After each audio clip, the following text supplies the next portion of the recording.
चार धाम यात्रा को लेकर के तैयारी अंतिम चरण में है। सरकार पूरी तरह से इस बार तैयार है।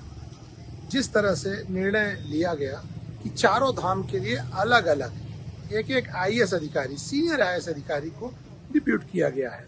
उनको हर धाम की जिम्मेदारी दी गई है और वह प्रतिदिन सारे चारों धामों के विषय में अपडेट ले रहे हैं, वहाँ की तैयारियों की अपडेट ले रहे हैं, क्या कमियां हैं उसे कैसे पूरा किया जाए, कितना समय लगेगा, ये सारी चीजें प्रतिदिन ये अधिकारी अपडेट ले रहे हैं और उसे मुख्यमंत्री को दे रहे हैं। मुख्यमंत्री खुद मॉनिटरिंग कर रहे हैं। जिस तरह से चारधाम यात्रा को लेकर के पिछले समय को देखा गया है कि यात्रा के दौरान यात्रियों की जो संख्या है, श्रद्धालु पिछले साल भी 60 लाख से ऊपर गए, अब इस बार भी 25 लाख से ऊपर इस बार लगभग रजिस्ट्रेशन हो चुका है। रजिस्ट्रेशन के साथ हरिद्वार और ऋषिकेश में फिजिकली लोग ऑफलाइन भी रजिस्ट्रेशन कराते हैं और उस दौरान भी बहुत भीड़ होती है, लेकिन इस बार उसे इससे बचाने की जरूरत है। जिस तरह से इस बार ऑनलाइन रजिस्ट्रेशन चल रहा है उससे ये माना जा रहा है कि आने वाले समय में पिछले बार का रिकॉर्ड टूटने वाला है, लेकिन तैयारियां पूरी जोरों पर है।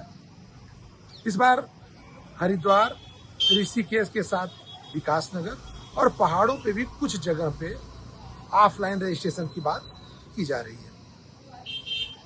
तैयारी जिस तरह से चल रही है उससे लग रहा है कि इस बार पिछले रिकॉर्ड टूटेंगे, क्योंकि 10 दिन इस बार यात्रा भी ज्यादा चलेगी।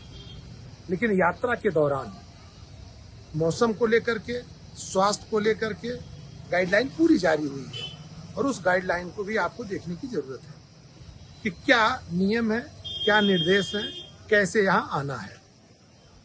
ऋषिकेश जहाँ से चारधाम यात्रा की चढ़ाई शुरू होती है, चारधाम की यात्रा शुरू होती है, वहाँ पे सारी गाड़ियों का फिटनेस भी टेस्ट होता है, वहाँ पे सारी चीज़ें टेस्ट होती हैं। जो गाड़ियों में कितने लोग जा रहे हैं, कैसे जा रहे हैं, वो सारा ऋषिकेश में चेक होता है। तो इसलिए आप जब भी यात्रा करने आ रहे हैं तो यात्रा के हिसाब से आप दिमाग बना के आएँ और आप उस यात्रा के दौरान कैसे आपको जाना है, किस जगह जाना है, कहाँ रुकना है, पहले से ही व्यवस्था करके आएँ। बाद में वहाँ जाने के बाद अगर आपको कोई व्यवस्था मिलती है या दिक्कत होती है, क्योंकि चार धाम में जिस तरह से भीड़ शुरू हुई है, यात्रियों की संख्या बढ़ रही है, उससे ये अनुमान लगाया जा रहा है कि यात्रा को व्यवस्थित करने में शासन प्रशासन के साथ आपका भी महत्वपूर्ण रोल होना चाहिए। और अगर आपका महत्वपूर्ण रोल है तो उसमें सबसे जरूरी है कि आप सबसे पहले यात्रा में जाने से पहले सारी तैयारी करके जाएं। यात्रा का रजिस्ट्रेशन करा लें। रजिस्ट्रेशन के हिसाब से आप जो भी बुकिंग है, जहां रुकना है उसकी तैयारी करा लें, उसकी बुकिंग करा लें और उसके बाद आप स्वास्थ्य परीक्षण करा लें। स्वास्थ्य के हिसाब से अपनी दवाओं को रख लें, ठंड के हिसाब से अपने कपड़ों को रख लें। मतलब आप ये मान के चलें कि अगर आप यात्रा पे जा रहे हैं, चारधाम यात्रा पे जा रहे हैं, तो तीर्थ यात्रा पे जा रहे हैं तो श्रद्धालुओं की तरह जाएं। क्योंकि इस बार बहुत सी चीजें ऐसी हैं, सरकार की मॉनिटरिंग प्रॉपर है। सरकार ऋषिकेश से लेकर के पूरी चारधाम का जो रूट है, हर जगह पे पुलिस प्रशासन मुस्तैद है, मॉनिटरिंग की जाएगी आपकी, और उसके बाद वापस जो भी आप आएंगे तो वहां तक आपके हर चीज को ध्यान रखा जाएगा। यात्रा में जल्दबाजी मत कीजिएगा। यात्रा 1-2 दिन ज्यादा ही लेके चलिएगा, क्योंकि ये जो यात्रा होगी मौसम की भी मार आपको झेलनी पड़ सकती है, आपको जाम भी देखना पड़ सकता है। सब कुछ को ध्यान में रखते हुए आप यात्रा की तैयारी करें।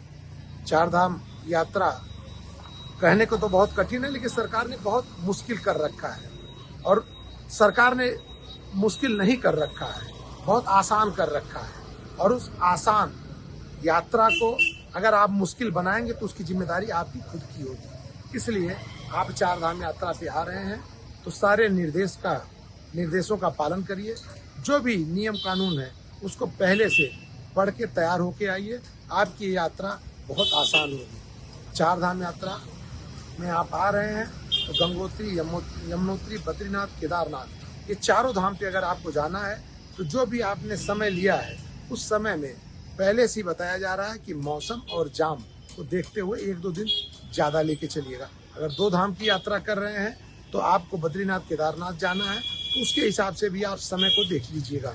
और इन सब के साथ याद रखिएगा, बार बार कहा जा रहा है कि जो निर्देश हैं उस निर्देश के तहत यात्रा कीजिएगा, आपकी यात्रा मंगलमय होगी।